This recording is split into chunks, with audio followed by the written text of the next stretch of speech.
Good afternoon, everyone. Thank you for joining us today. It is Friday, November 20th at 3 o'clock. Thank you to the residents and team members and family members that are joining us either live right now or watching us later on this evening at your home. My name is Matt Dameron. I am the Associate Executive Director here at Cedarfield. I'm here with our clinic manager, Ann Hopper, to give you just some brief announcements and some updates about our COVID situation before we go into this weekend. So thank you for spending a few minutes with us, and we'll go ahead and get started. So I'm going to start with kind of our current situation. So we'll start with the statewide positivity rate. Statewide positivity rate is holding pretty steady around 7%. Henrico County is right around 6%, and Richmond City is just a little over 4%, 4.1%. Here at Cedarfield, we'll start with our healthcare households. So we are pretty green on our dashboard in our healthcare households. We have no positive COVID-19 test cases. We have no pending tests, no signs or symptoms or anyone on a contact tracing list. We did conduct our weekly testing on Wednesday, and all of those results have come back, and they are all negative for our residents and team members. We're pumped about that one. So we're very excited to have been 14 days COVID-free in that area. Moving on to assisted living.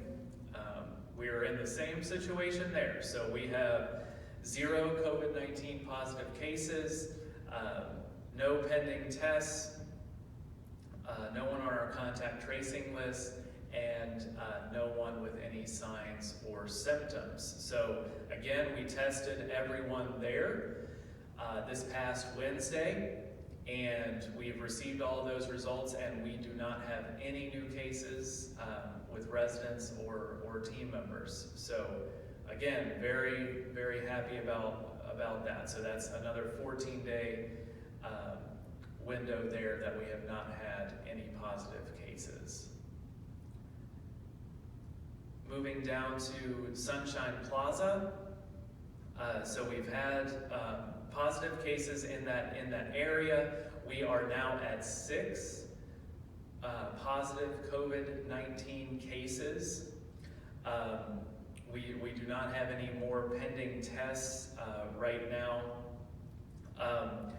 We did conduct the weekly testing down in Sunshine Plaza on Wednesday as well, just like we did with healthcare and assisted living, and all of those tests came back negative. So we did not have any new cases from that weekly testing that we did. So that is great.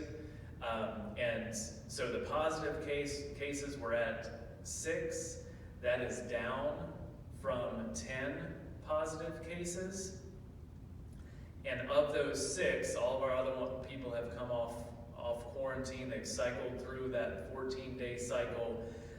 So of the 6, 2 are cycling off that 14-day cycle today, and 3 are cycling off tomorrow.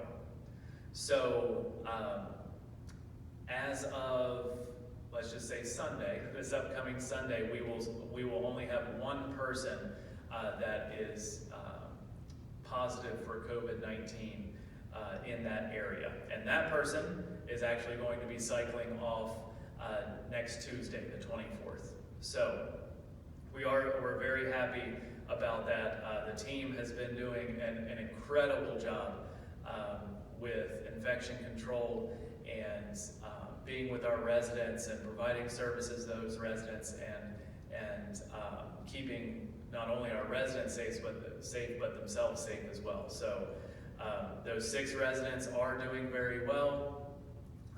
So we're happy with that positive progression down there to get us in a much better place. So 6 positive cases down there right this very second, but like I said, 5 of those will be coming off isolation in just the next 24 hours. All right, moving on to the independent living portion of our campus. We do have 1 positive COVID-19 case in independent living. That is new. We learned that this morning. That person has been contact traced, and we identified 11 people that have had some type of interaction with that person. Ann Hopper has already been in touch with those 11 people and our positive case. And they are not quarantined. Due to the nature of this exposure, the PPE, the masks and everything that people were wearing at the time, those people are not quarantined at this time. We are just monitoring them, and they are to notify Ann or someone in the clinic if they have any signs or symptoms. So 1 positive case there, 11 people that were contact tracing based on that positive test, but they are not quarantined at this time. So I'm going to let Ann come up, provide a little bit more color to the situation, and I'll be back with you in a minute.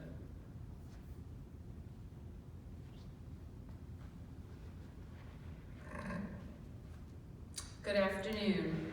So as Matt said, we believe that it was a very low exposure, and the 11 are not being quarantined.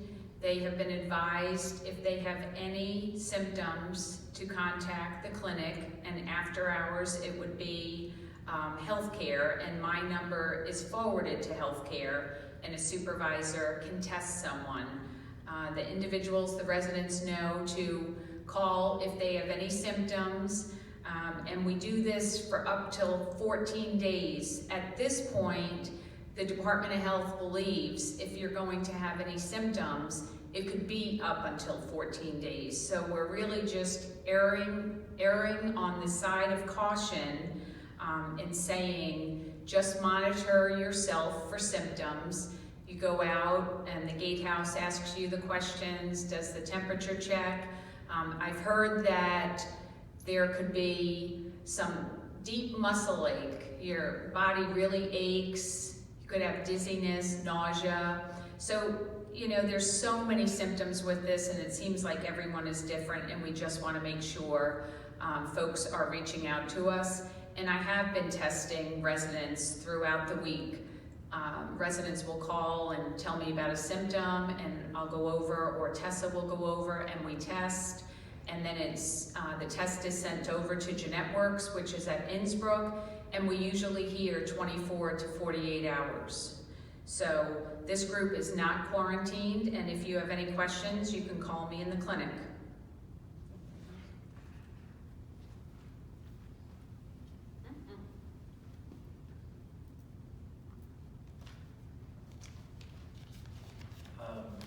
So again, thank you, Ann. If you have any questions or concerns about that, please call Ann, call myself, call Michael, and we can answer your questions for you or address your concerns. So just a quick recap on that. So healthcare center, no positive cases. Assisted living, no positive cases. Sunshine Plaza, we have those 6 positive cases that were identified almost 2 weeks ago now, and they will be cycling off very soon. And then we do have the one new positive case in independent living, which has been contact traced, and we're deeming a pretty low exposure on that one. So I'm just going to take a couple more minutes to talk about the visitation policy. We are going into the weekend, and there was a memo that went out earlier this week about the new visitation policy. So I just wanted, right before the weekend, to hit on some of those points. And we'll start with the independent living apartments and cottages. So the visitation days and hours we are doing Thursday, Friday, Saturday, and Sunday from 5 p.m. until 8 p.m. Residents can have one visit come directly to their residence per week. One visit per week directly to the residence, not in any common spaces or things of that nature, directly to the apartment or directly to the cottage. Screening will be done at the gatehouse, as we've been doing, and the screening checklist form needs to be returned to the concierge by the resident within 24 hours of the visit.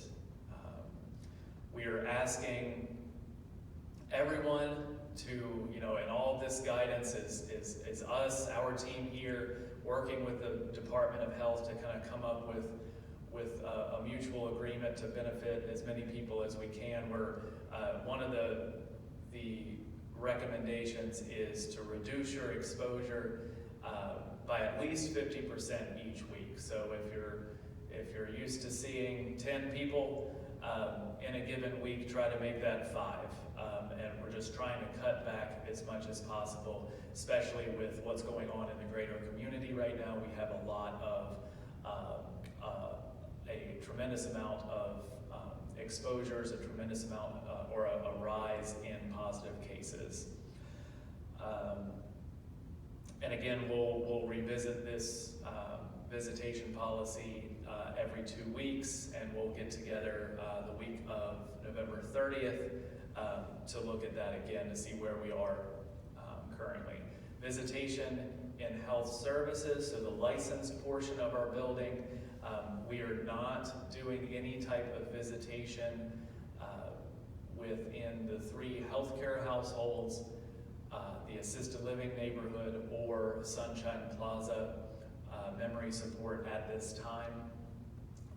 Again, we are going to revisit that policy to see where our rates are, both in the community and here at Cedarfield, the week of November 30th. Just like Michael mentioned, and just like what we're asking the residents to do, we are asking our team members to reduce their exposure by 50% as well. If you're coming in contact with 10 people regularly during the week, trying to cut that back down to 5, and it's difficult for everyone around the holidays. Thanksgiving is coming up. Michael mentioned it the other day, not doing a big Thanksgiving, and my family's doing the exact same thing. Typically we have a big Thanksgiving celebration back in my hometown, and we're not doing that this year. So I'll be just spending the day with the kids and keeping it small and trying to reduce that exposure as much as possible. So please try to do the same thing for residents and team members.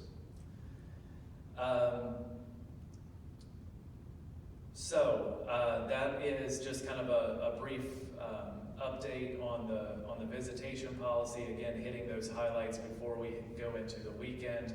I'll close us out by saying we are going into the weekend. We are here for you. Management will be around all weekend. Please feel free to contact us. Feel free to contact the nursing supervisor, and especially if you're having any signs or symptoms, so we can help you out. And of course, if you have any questions or anything, please feel free to ask. You'll see us kind of walking around campus this weekend. So thank you all very much for joining us and spending some time with us and getting this update, and I hope you all have a good weekend. And again, let us know if you need anything. Thank you.